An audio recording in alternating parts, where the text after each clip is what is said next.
الحمد للہ رب العالمین والصلاة والسلام علی اشرف الانبیاء والمرسلین وعلی آلہ وصحبہ اجمعین وبارک وسلم تسلیما کثیرا کثیرا اما بعد فقد قال اللہ تبارک وتعالی فی کلامہ المجید فأعوذ باللہ من الشیطان الرجیم بسم اللہ الرحمن الرحیم ان الدین عند اللہ الاسلام صدق اللہ العظیم قال النبی صلی اللہ علیہ وسلم من تشبہ بقوم فہو منہم او کما قال علیہ الصلاة والسلام۔ اسٹیج پر جلوہ فروز علماء کرام اور سامنے تشریف فرما معزز و مکرم مہمانان عظام، آج کا یہ پروگرام جو ملت ڈیولپمنٹ فاؤنڈیشن کی جانب سے منعقد کیا گیا، سب سے پہلے میں یہ بتا دوں کہ ملت ڈیولپمنٹ فاؤنڈیشن کا مقصد کیا ہے اور اس کے عزائم و منصوبے کیا ہیں۔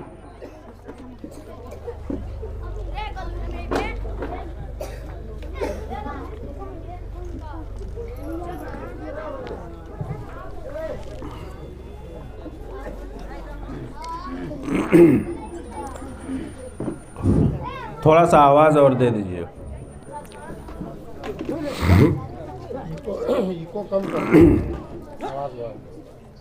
کہ اس ملت ڈیولپمنٹ فاؤنڈیشن کے کیا منصوبے ہیں اور اس کے کیا عزائم ہیں، کیوں اس کو قائم کیا گیا اور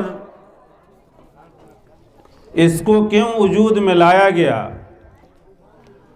تو اس کا جو پس منظر ہے وہ یہ کہ زمانے کی جتنی بھی برائیاں وجود میں آئیں، جیسے کہ اس سے پہلے بھی ہر دور میں برائیاں جنم لیتی رہی ہیں اور انسان کبھی راستے پہ آتا ہے اور کبھی راستے سے ہٹ جاتا ہے۔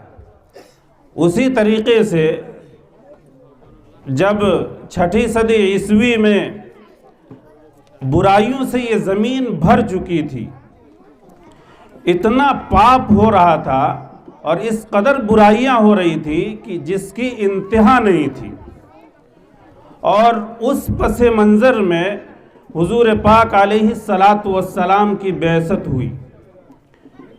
برائیوں سے زمین بھر چکی تھی اور زمین کانپ رہی تھی، اس قدر برائیاں تھی، گویا کہ کوئی ایسی برائی نہیں تھی جو اس سرزمین پر پائی نہ جاتی ہو، اور لوگوں کا حال یہ تھا کہ لوگ بے راہ روی کے شکار ہو چکے تھے۔ اس پس منظر میں حضور پاک علیہ السلام کی بعثت ہوئی، اور آپ کی بعثت کا مقصد کیا تھا؟ آپ کی بعثت کا مقصد یہ تھا کہ لوگوں کو راہ راست پر لایا جائے، اور جو لوگ اللہ سے کٹ کر کی زندگی گزار رہے ہیں، اللہ کے راستے سے جو لوگ ہٹ چکے ہیں، انہیں اللہ کے راستے پہ لایا جائے۔ یہ آپ کا مشن تھا، اور ظاہر بات ہے کہ آپ آخری نبی اور عالمی نبی ہیں۔ پوری دنیا انسانیت کے لیے آپ آخری نبی بنا کر بھیجے گئے۔ اب آپ کے بعد کوئی نبی نہیں آنے والا ہے، کسی کتاب کا نزول ہونے والا نہیں ہے۔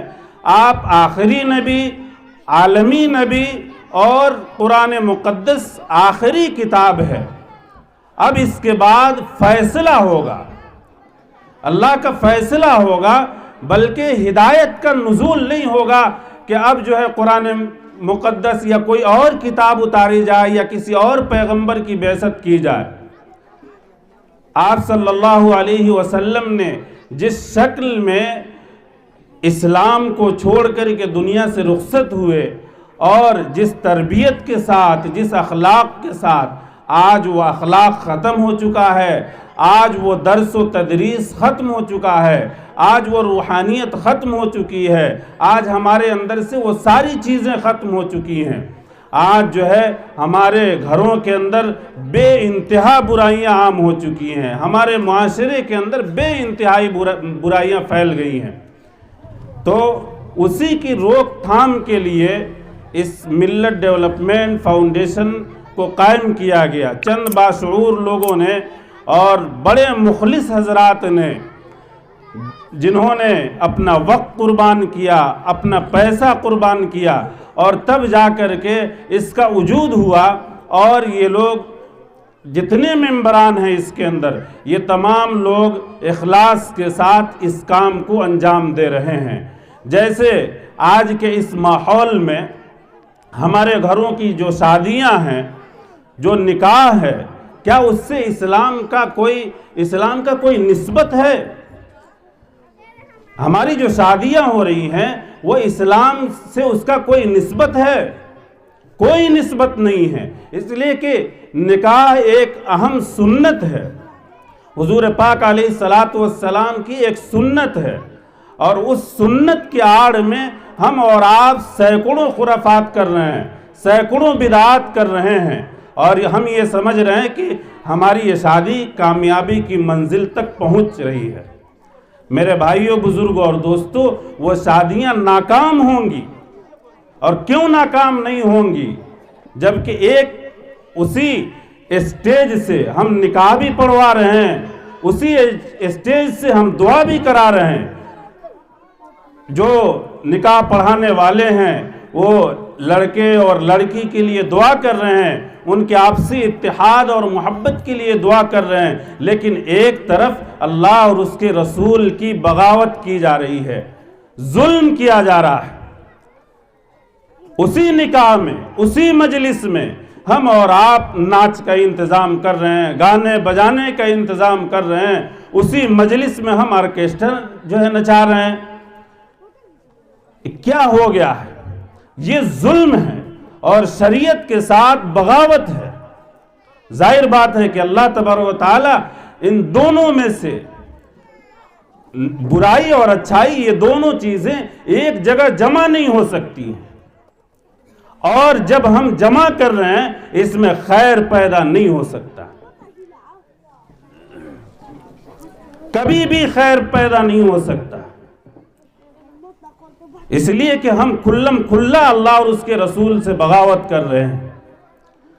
آج جس قدر جہیز کا لین دین بڑھ گیا ہے، جیسے ہم دوسروں پر ظلم کر رہے ہیں جہیز کے ذریعے سے، میرے بھائیوں، بزرگوں اور دوستوں، حضور پاک علیہ السلام کے زمانے میں آپ کی کئی شادیاں، آپ کی 11 شادیاں، لیکن کہیں بھی اس کا تذکرہ نہیں ہے، کہیں بھی لین دین کا تذکرہ نہیں ہے۔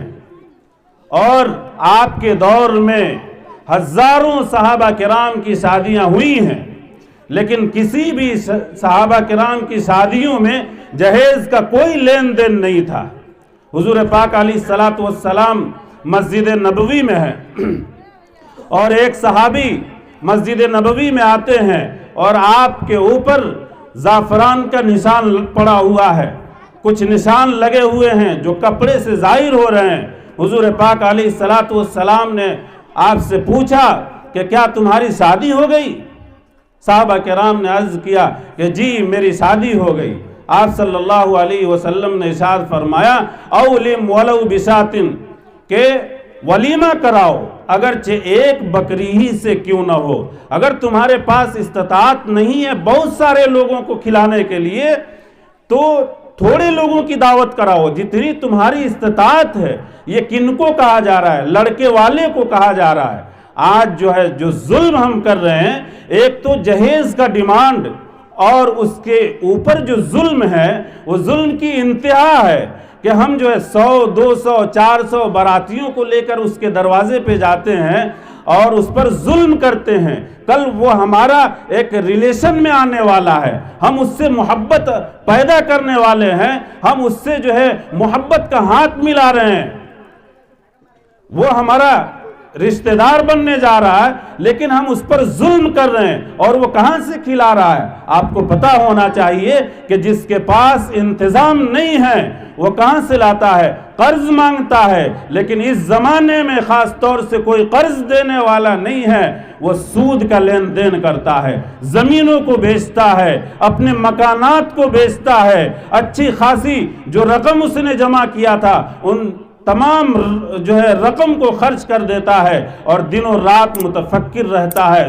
سوچتا ہے کہ اتنے سارے انتظامات کرنے ہیں, سود کے پیسے واپس کرنے ہوں گے, ہم کہاں سے کریں گے؟ لیکن یہ ظالم مومن, ظالم مسلمان, جس کو حضور پاک علیہ السلام نے کہا, مسلمانوں کی تعریف کرتے ہوئے کہا کہ المسلم من سلم المسلمون من لسانہ ویدہ, کہ مسلمان تو وہ ہے کہ جس کے اعضاء و جوارح سے, جس کے جسم سے, جس کے ہاتھ اور زبان سے, جس کے کسی بھی عمل سے دوسرے مسلمان کو تکلیف نہ پہنچے, وہ مسلمان ہے. لیکن آج کا یہ ظالم مسلمان جو ایک دوسرے کو ستانے میں لگا ہوا ہے, ایک دوسرے کو لوٹنے میں لگا ہوا ہے, یہ کہاں کا انصاف ہے؟ ہم کس شریعت کی بات کر رہے ہیں؟ ہم کون سے اسلام پر چل رہے ہیں؟ جبکہ میں نے قرآن مقدس کی جو آیت پڑھی ہے, ان الدین عند اللہ الاسلام, کہ اللہ کے نزدیک اگر کوئی دین معتبر ہے وہ اسلام ہے, اسلام کے علاوہ کوئی دین اللہ کے ہاں قابل اور قبول نہیں ہے, کوئی دین مقبول نہیں ہے. وَمَن يَبْتَغِ غَيْرَ الْإِسْلَامِ دِينًا فَلَن يُقْبَلَ مِنْهُ وَهُوَ فِي الْآخِرَةِ مِنَ الْخَاسِرِينَ. اگر ہم نے اور آپ نے اگر کسی دین کو ہم نے اس میں گھسانے کی کوشش کی, داخل کرنے کی کوشش کی, ہم نے اس پر چلنے کی کوشش کی, ہم نے اس کو اپنانے کی کوشش کی, فَلَن يُقْبَلَ مِنْهُ, وہ ہرگز اللہ کے ہاں قبول نہیں ہوگا, ہرگز اس کو مقبولیت حاصل نہیں ہوگی. وَهُوَ فِي الْآخِرَةِ مِنَ الْخَاسِرِينَ, اور آخرت میں ہم اور آپ خسارہ اٹھانے والے لوگوں میں شمار کیے جائیں گے. آخرت میں ہمیں خسارہ اٹھانا پڑے گا. آج کہاں چلا گیا ہمارا ایمان؟ ہم کون سے مومن ہیں؟ مسجد میں بھی جا رہے ہیں, 5 وقتہ نمازی بھی بنے ہوئے ہیں, حج بھی کیے ہوئے ہیں, حافظ قرآن ہیں, مولوی ہیں, چلہ لگانے والے ہیں, تمام لوگ اس میں شامل ہیں. میں تمام لوگوں سے یہ کہہ رہا ہوں کہ اگر خدا کی رسی کو مضبوطی سے ہم نے تھامنے کی کوشش نہیں کی تو ہم دنیا میں بھی ذلیل ہوں گے, اور کل قیامت کے دن میدان محشر میں بھی ذلیل ہونا پڑے گا.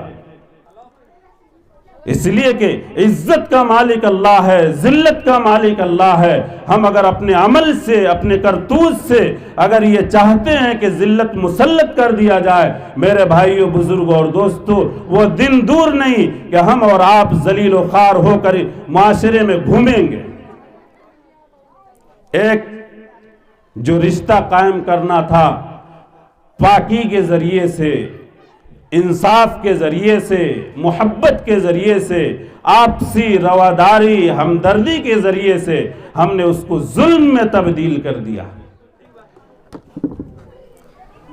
میں آپ سے اگر یہ پوچھوں کہ ایک باپ جو 15 اور 16 سال, 18 سال, 20 سال جو اپنی بیٹی کو, اپنے آنکھوں کے تارا کو, اپنے لختے جگر کو پالتا ہے, پوستا ہے, اس کی تمام تکلیفوں کا خیال کرتا ہے, اس کی تمام ضرورتوں کو پوری کرتا ہے, اس کی تکلیفوں کو دور کرنے کی کوشش کرتا ہے, اس کے لیے غذاؤں کا انتظام, اس کے لیے لباس کا انتظام, اچھے کھانا اور اچھے لباس کا انتظام, اس کے لیے پڑھائی کا انتظام, اچھے ایجوکیشن کا انتظام. ایک باپ جو 18-20 سال اس کے پیچھے محنت کرتا ہے اور پھر وہ ایک اجنبی شخص کو تلاش کرتا ہے، معاشرے میں در در بھٹکتا ہے، ڈھونڈتا ہے، کھوجتا ہے، اور پھر اس کے اپنے اس لختے جگر اور اپنے جگر کے ٹکڑے کو اس کے حوالے کر دیتا ہے، یہ کس کی نسبت ہے؟ حضور پاک علیہ السلام کی اگر یہ نسبت نہ ہوتی، اگر آپ کی یہ سنت نہ ہوتی میرے بھائیوں، بزرگوں اور دوستوں، تو یہ 20 سال جو پرورش کر کے اور جو ہے غیروں کے ہاتھ میں دے رہا ہے، ایک اجنبی مرد کے ہاتھ میں اس کا ہاتھ دے رہا ہے، کیا یہ احسان اس کا کم ہے؟ کیا یہ اس کا احسان کم ہے کہ جب وہ کام کرنے والی ہوئی، جب اس سے فائدہ ملنے والا ہوا، باپ کی خدمت کرتی، ماں کی خدمت کرتی، گھر کا کام کاج کرتی، تو وہ اپنی بیٹی کو، اپنے لختے جگر کو رخصت کر رہا ہے، اپنے دہلیز سے آنسو بہاتے ہوئے۔ کچھ اس کے غم ہیں اور کچھ اس کے غم ہیں جو اس نے قرض لیے ہیں، جو اس نے سود پر پیسے لے کر اس شادی کا انتظام کیا ہے، مختلف غذاؤں کا انتظام کیا ہے۔ آج یہ ہمارے اندر رواج عام ہو چکا ہے، اس لیے کہ ہم حرام کھانے کے عادی بنتے چلے جا رہے ہیں۔ اس لیے میں آپ سے یہ کھل کر کہوں گا، اگر آپ کو تکلیف ہو تو مجھے معاف کیجئے گا، اگر آپ کے دل میں چوٹ لگے مجھے معاف کیجئے گا، لیکن ہم حرام کھانے کے عادی بنتے جا رہے ہیں۔ میرے بھائیوں، یہ کہاں کا رواج ہے، یہ کہاں کا انصاف ہے کہ 400 باراتی ایک لڑکی والے کے اوپر ظلم کرتے ہوئے دیکھیں؟ وہ مومن ہو، وہ مسلمان ہو اور وہ نمازی ہو، لیکن پھر بھی وہ اس پر ظلم کر رہا ہے، اس کے گھروں پر جا رہا ہے۔ میرے بھائیوں، بزرگوں اور دوستوں، لڑکی والوں کی طرف سے دعوت کا اسلام میں کوئی تصور بھی نہیں ہے کہ لڑکی والا لڑکے والوں کے اور اس کے پڑوس والوں کو اور اس کے رشتہ داروں کی دعوت کرائے۔ یہ شریعت میں کہیں سے اس کا ثبوت نہیں ہے، اس کا کہیں سے ثبوت نہیں ہے۔ ہم اس کے لیے علماء سے مسائل نہیں پوچھ سکتے، ہم اس کے لیے علماء سے تفصیلات نہیں پوچھ سکتے، اور اگر گاؤں کے امام ہمارا اور آپ کا نکاح نہ پڑھائے تو اس پر ظلم کریں گے، اس کو دھمکیاں دیں گے کہ مسجدوں سے ہم تمہیں نکال دیں گے، اور تمہاری کیا اوقات کہ تم نکاح نہیں پڑھاؤ گے۔ لیکن اسی اسٹیج پر آپ ناچ نچا رہے ہیں، اسی اسٹیج پر سنتوں کا جنازہ نکل رہا ہے، اسی اسٹیج سے آپ جو ہے ایسی رسومات ادا کر رہے ہیں جس کا اسلام میں تصور نہیں ہے۔ نبی پاک علیہ السلام نے ارشاد فرمایا، من تشبہ بقوم فہو منہم، کہ جو جس شخص کا طریقہ اپنائے گا، آپ اگر مغربیت اپنا رہے ہیں، آپ اگر غیروں کا طریقہ اپنا رہے ہیں، آپ جو شادیوں میں رسومات اپنا رہے ہیں، آپ انہی کے ساتھ کل میدان محشر میں اٹھائے جائیں گے۔ یہ قرآن کا حکم ہے اور اللہ کا فرمان ہے، یہ میری کوئی ذاتی رائے نہیں ہے، میری کوئی ذاتی حکم نہیں ہے آپ کے لیے، بلکہ قرآن مقدس میں اللہ تبارک و تعالیٰ نے اعلان فرمایا ہے۔ اور جو لڑکی والا آپ کے کھانے کا انتظام کر رہا ہے اور ہم فرمائشیں کرتے ہیں کہ ہمیں کم سے کم 2-4 آئٹم چاہیے اور 200-400 باراتی ہم لے کے آئیں گے، لڑکی والا مجبور ہوتا ہے کہ وہ آپ کی خدمت کرے، روتا ہے، راتوں میں بلکتا ہے، راتوں کی نیندیں حرام ہو جاتی ہے، راتوں میں سوتا نہیں ہے، لیکن یہ ظالم معاشرہ اور حرام کھانے والا معاشرہ ذرہ برابر بھی اس کے دلوں میں احساس نہیں ہے کہ ہم اسلام کو ماننے والے ہیں، ہم مسلمان ہیں، ہم نبی پاک علیہ السلام کی امتی ہیں۔ اگر یہ احساس ہو جائے، جس دن یہ احساس ہو جائے، اس دن سے ہم جو ہے یہ کام چھوڑ دیں گے۔ میرے بھائیوں، بزرگوں اور دوستوں، میں آپ سے عاجزانہ درخواست کروں گا کہ جو لوگ اس سے پہلے کی شادیوں میں ان رسومات کو ادا کیے ہیں، ماں و بہنوں سے میں کہوں گا کہ جو ہماری مائیں اور بہنیں میری بات کو سن رہی ہیں اور ان کے اندر جو رسومات پائی جا رہی ہیں، پانی بھرنے کے کا جو رسم ہے اور شادی کی رات میں جاگنے کا جو رسم ہے اور سج دھج کر کے باہر نکلنے کا جو رسم ہے، ہماری بہنیں، ہماری بیٹیاں، ہماری مائیں یہ شادی کی راتوں میں سج دھج کر کے پانی بھرنے جاتی ہیں. گاؤں کے لفنگے، گاؤں کے اوباش ان کے پیچھے لگتے ہیں اور آنکھوں کے زنا کرتے ہیں، ہاتھوں کے زنا کرتے ہیں، غلط کاریوں میں مبتلا ہوتے ہیں. ظاہر بات ہے عورتوں کو اللہ تعالیٰ نے ایک پردہ بنایا ہے، ان کے لیے پردہ بنایا ہے اور وہ اگر پردہ میں رہیں تو بہتر ہے. آج ہماری عورتوں کا حال یہ ہے، ہماری بہنوں کا حال یہ ہے کہ جس طرح سے فحاشیت ہم اپنا رہے ہیں، ناچ گانے بجانے ہم اور آپ کر رہے ہیں، اس سے وہ بھی سیکھ رہی ہیں، اس سے وہ بھی بہادر اور جری ہو رہی ہیں. ہم ٹوک نہیں سکتے اس لیے کہ ہم شادیوں میں ہم انتظامات کر رہے ہیں. ہم یہ کہہ رہے ہیں ان سے، گاؤں کے بچوں سے ہم یہ کہہ رہے ہیں، چھوٹوں سے ہم یہ کہہ رہے ہیں، بڑوں سے یہ کہہ رہے ہیں، شریعت کا یہ بھی ایک حصہ ہے. میرے بھائی یہ ہمارے باپ اور دادا کا میراث نہیں ہے شریعت کہ ہم جو ہے اس کو شریعت کا حصہ بنائیں اور گھروں میں اس کی تعلیم دیں، اس کا رواج ڈالیں. ظاہر بات ہے کہ ہم نچائیں گے، ہم بجائیں گے، ہمارے بچے اس کے عادی ہوں گے، ہماری بچیاں اس کو سیکھیں گی اور وہ بھی ناچیں گی.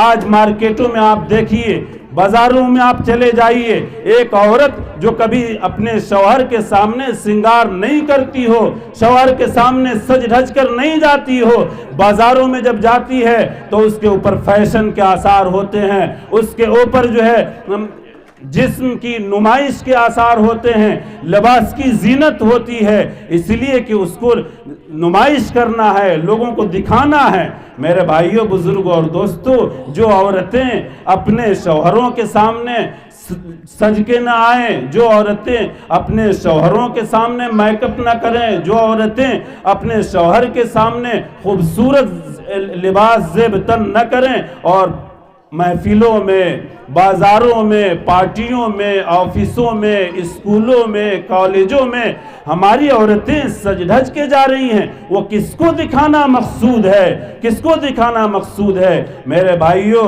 اگر ہم ان چیزوں سے باز نہیں آئے، اگر ہم ان چیزوں پر چلتے رہے تو اللہ کا عذاب نازل ہو کر رہے گا، اللہ کا عذاب نازل ہو کر رہے گا.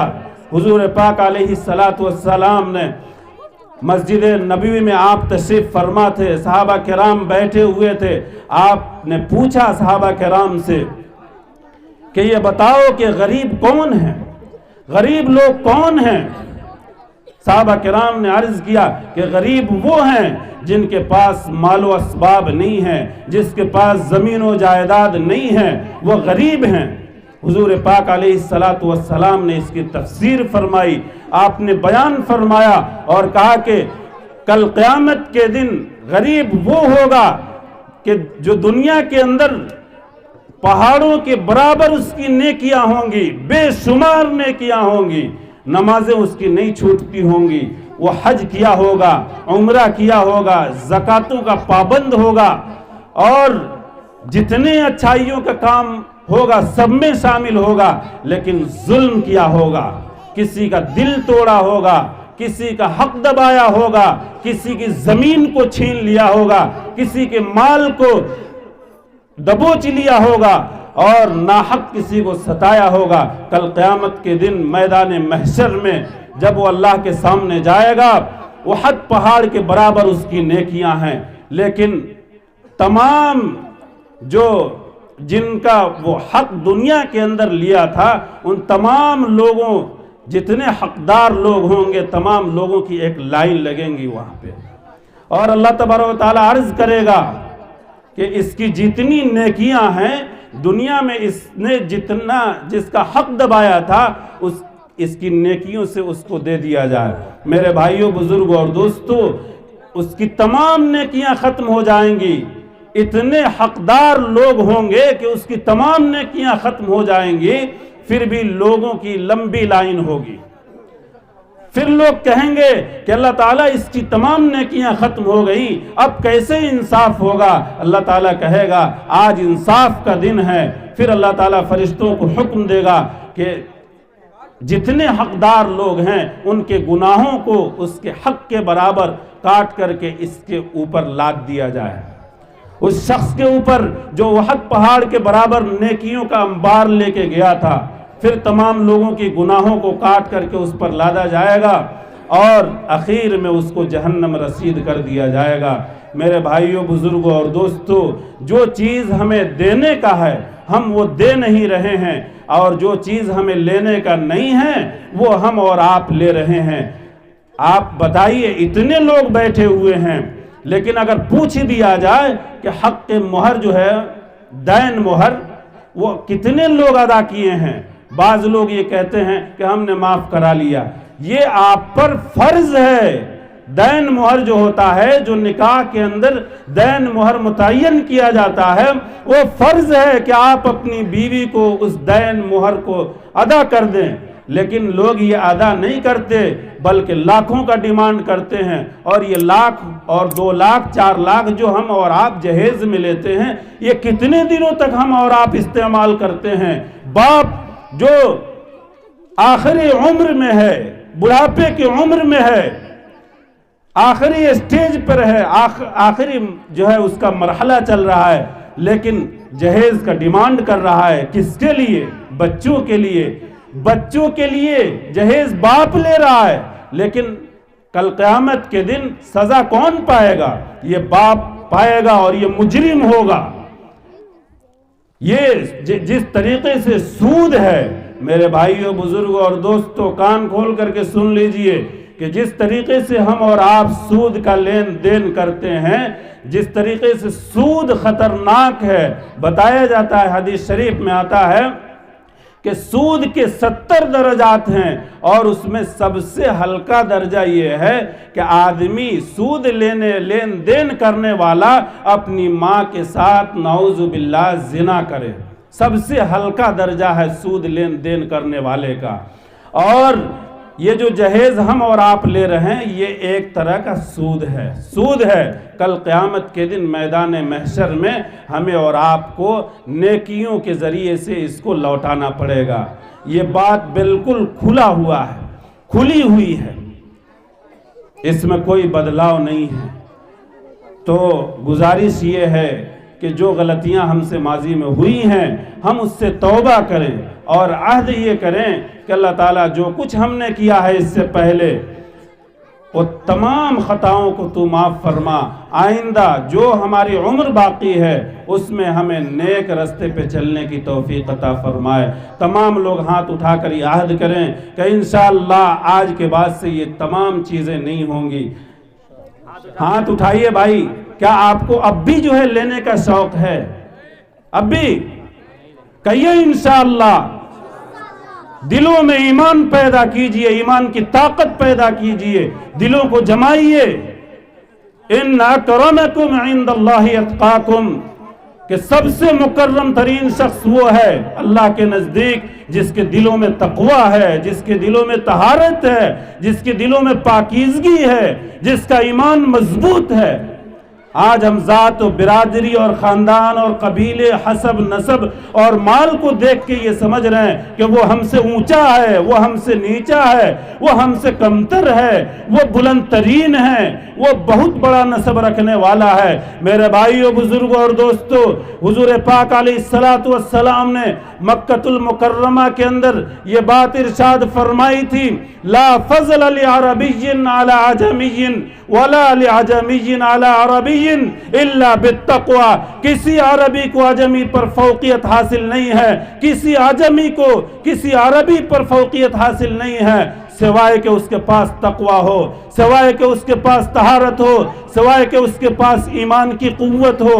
اگر وہ ایمان کی قوت ہے، اللہ کے نزدیک محبوب ترین بندہ ہے۔ اگر یہ چیزیں ہمارے دلوں کے اندر نہیں ہیں، میرے بھائیوں، کچھ بھی نہیں ہے۔ آپ سے یہی میں وعدہ لے کر اور اللہ تعالیٰ سے دعا کر رہا ہوں کہ اللہ تعالیٰ ہماری تمام لغزشوں کو معاف فرمائے، اور آپ تمام حضرات سے گزارش ہے کہ دل جمعی کے ساتھ آپ بیٹھے رہیں۔ اچھے مقررین حضرات باقی ہیں جو آپ کی خدمت میں بہت قیمتی بات عرض کریں گے۔